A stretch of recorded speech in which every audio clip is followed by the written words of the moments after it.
Welcome to easy life. நம்ம இன்றைக்கி ஒரு ஹெல்த்தியான பிரேக்ஃபாஸ்ட் பார்க்கலாம். நான் அதுக்கு ஒரு கப் பச்சரிசி எடுத்திருக்கேன். பச்சரிசி தான் எடுக்கணுங்கிறது கிடையாது, புழுங்கரிசி கூட எடுத்துக்கலாம். ஒரு கப் பச்சரிசிக்கு நான் 2 கப் தண்ணி வச்சுருக்கேன். இதை நம்ம குக்கரில் வச்சு ஒரு 3 விசில் வர வரைக்கும் வெயிட் பண்ணி நம்ம சாதமாக்கி வச்சுக்கலாம். இப்போ சாதம் நல்லா வெந்துருச்சு. இதை நல்லா ஆற வச்சுட்டேன். ஸோ நான் இப்போ இதில் தண்ணி ஊற்றி வச்சிட போகிறேன்.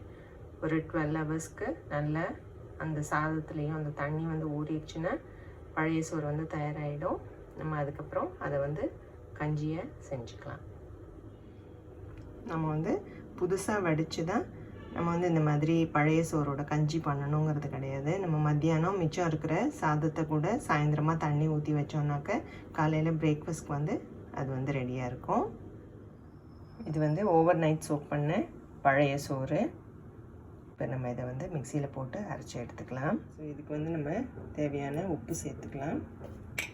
கொஞ்சம் பெருங்காய பொடி சேர்த்துப்போம். இப்போ நம்ம அரைச்சி எடுத்துகிட்டு வந்துடலாம்.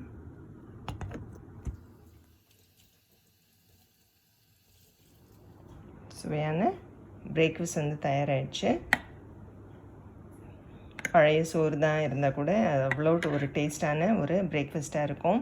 அதோட சின்ன வெங்காயம் நீங்கள் சேர்த்துக்கலாம்.